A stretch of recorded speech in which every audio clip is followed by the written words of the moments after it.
عرصے پہلے مجھے چین جانے کا اتفاق ہوا تھا، تو وہاں بھی کم و بیش یہی حالات نظر آئے تھے. وہاں پر بھی صورتحال یہی تھی کہ ایک مدت دراز تک نماز پڑھنا بنا تھا، مسجدیں بند تھیں، سب کچھ پابندیاں تھیں، لیکن اس کے باوجود اللہ کے بندوں نے اپنے دین کو محفوظ رکھا، تہخانوں کے اندر کتابوں تک کو محفوظ رکھا. وہاں چین کے اندر مجھے ایک عجیب نظارہ دیکھنے کا اتفاق ہوا کہ میں ایک مدرسے میں گیا تو دیکھا کہ چھوٹے چھوٹے بچوں کے سر پر عمامے بندھے ہوئے. 12-13 سال کا بچہ ہے اور اس کے سر پر عمامہ بندھا، ہر ایک بچے کے سر پر عمامے. تو میں نے پوچھا کہ بھئی یہ بڑی اچھی بات ہے، چھوٹے سے بچوں کے عمامے بڑے خوبصورت بھی لگتے ہیں، سنت بھی معلوم، سنت کا اتباع کا بھی بڑا اہتمام معلوم ہوتا ہے، تو یہ کہاں سے آپ لوگوں نے یہ ریت ڈالی؟ تو مجمع میں تو کسی نے جواب نہیں دیا، مگر مجھے تنہائی میں ایک امام صاحب نے بتایا کہ اصل میں بات یہ ہے کہ کچھ عرصے سے ہمارے ہاں بچوں کو مذہبی تعلیم کی اجازت تو مل گئی ہے، لیکن اب بھی پابندی یہ ہے کہ 18 سال سے کم عمر کے بچے کو مذہبی تعلیم نہیں دی جاتی. تو ہم نے بچوں کے سروں پر عمامے اس لیے باندھے ہوئے ہیں کہ اس عماموں کی وجہ سے یہ ذرا بڑی عمر کے نظر آتے ہیں. تو اچانک اگر کوئی انسپیکشن ہونے لگے تو دور سے یہ نہ معلوم ہو کہ چھوٹے چھوٹے بچے پڑھ رہے ہیں بلکہ بڑے معلوم.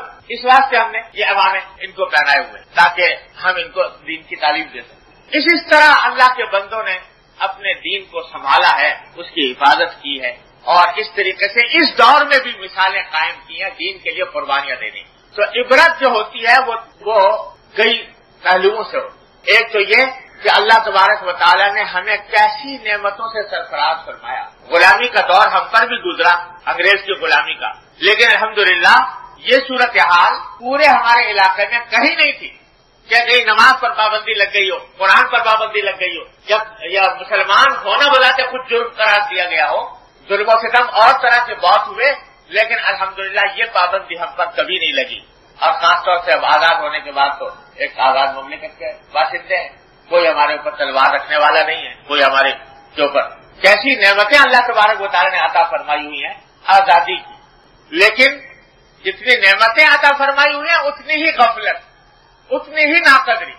آج بھی زبان پر یہ بات سننے میں آتی ہے، جس سے پوچھو صاحب اس دور میں تو دین پہ عمل کرنا بڑا مشکل کام.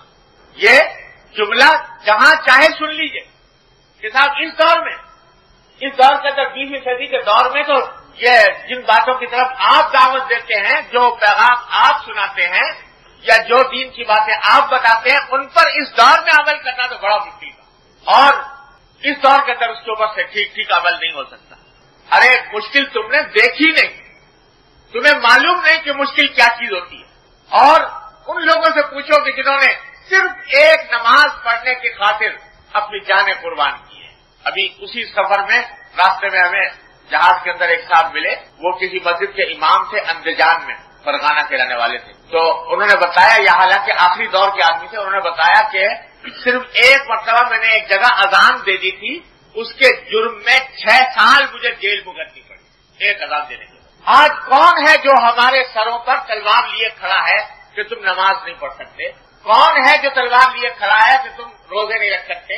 کون ہے جو تلوار لیے کھڑا ہے کہ اپنے بچوں کو قرآن کریم کی تعلیم نہیں دلوا سکتے؟ لیکن حالت یہ ہے کہ اس ساری نعمتوں کے باوجود قرآن کریم کی تعلیم کا حال یہ ہے کہ جگہ جگہ الحمدللہ مکتب کھلے ہوئے ہیں، مدرسے موجود ہیں، پڑھانے والے موجود ہیں، مفت تعلیم دینے والے موجود ہیں کہ جس کی کوئی فیس نہیں. دعوتیں دی جاتی ہیں کہ بھائی آ جاؤ، بچوں کو ہمارے یہاں داخل کر دو اور پڑھا دو، لیکن رخ نہیں، توجہ نہیں. بچوں کی فکر یہ ہے کہ بچہ ذرا پڑھنے کے لکھنے کے لائق ہو تو اسے سب سے پہلے گٹ پٹ سکھاؤ، اسے سب سے پہلے انگریزی میڈیم اسکول میں داخل کرو، نرسری میں داخل کرو. قرآن کریم پڑھانے کی طرف توجہ نہیں، اسلامی علوم، اسلامی معلومات اس کو دینے کی طرف توجہ نہیں.